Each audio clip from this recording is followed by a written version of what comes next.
বিসমিল্লাহির রহমানির রহিম। আসসালামু আলাইকুম। নেটিজেনরা নিশ্চয় দেখেছেন এবং মিডিয়াতে যারা দেখেছেন গতকালকে এবং আজকে আমাদের যাত্রাবাড়িতে 24 জুলাই আগস্টের আন্দোলনের গণহত্যার দায়ে নতুন করে আরো একটি মামলায় প্রায় 1.5 শতাধিক মানুষকে পুরান বলতে আগেও বিভিন্ন মামলায় যারা আসামি আছেন, চিহ্নিত আসামি, তাদের সাথে আরো কিছু লোককে আসামি করা হয়েছে।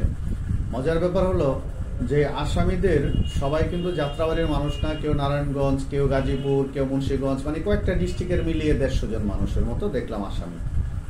তো আমার কথা হলো, যারা প্রকৃত অপরাধী, গণহত্যার দায়ে যারা প্রকৃত অপরাধী, তাদের অবশ্যই বিচার হোক, ফাঁসি হোক, শহীদদের আত্মা এবং তাদের পরিবার শান্তি পাবে। কিন্তু যদি আসামি না হয়, আমি তো অতীতেও দেখেছি এই গত 1-1.5 বছরে অনেককে আসামি করা হয়েছে, আবার অনেককে এই ডেভিল হ্যান্ডের মামলায়, খুনের মামলায়, একাধিক মামলায় আবার জামিনও দেওয়া হচ্ছে। আশ্চর্য বিষয়, ডেভিল হ্যান্ডের গণহত্যার দায়ে যদি প্রকৃত অপরাধী হয়, তার জামিন হবে কি করে? জামিন হলেই তো তারা সাহস পেয়ে যায়।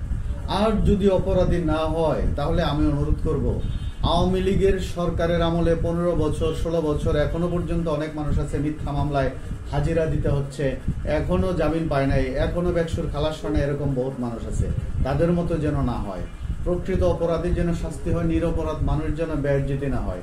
উদাহরণ হিসাবে আমি বলতে পারি, আমাদের নারায়ণগঞ্জের আমাদেরই বন্ধু বা ভাই, সমবয়সী যাই বলেন, আমাদের জাকির খান, তার বিরুদ্ধে 33টা মামলা, যদি আমার ভুল না হয়, 33টা মামলায় প্রায় 22 বছর তিনি প্রবাসে, জেলখানায়, এইভাবে সেভাবে মানবতার জীবনযাপন করেছেন। যখনই সরকার পরিবর্তন হলো, এই 33টি মামলায় জাকির ভাই কিন্তু বেকসুর খালাস পেলেন। আচ্ছা, 33টি মামলায় যাকে অপরাধী সাব্যস্ত করা গেল না, তাহলে তার জীবনের 22টি বছর কে ফিরিয়ে দিবে বলেন? আমি বলতে চাই, এরকম নিরপরাধ কাউকে যেন কোনোভাবে হয়রানি করা না হয়। এজন্য কাউকে আইনের আওতায় আনবার আগে, গ্রেপ্তার করবার আগে তাকে যেন অতিরিক্ত সতর্ক হয়ে প্রশাসন যেন তদন্ত করেন, যদি সাব্যস্ত হয় তাকে গ্রেফতার করেন এবং জামিন না হোক। এই ধরনের অপরাধীদের আবার জামিন হবে কেন? জামিন না হোক এবং নিরপরাধ কাউকে যেন সামাজিকভাবে ছোট না করা হয়। প্রকৃত অপরাধীর বিচার হোক, সুনির্দিষ্ট অভিযোগের ভিত্তিতে বিচার হোক। যেমন হাসিনার ফাঁসির রায় হয়েছে, আমরা খুশি হয়েছি। কামালের ফাঁসির রায় হয়েছে, আমরা খুশি হয়েছি।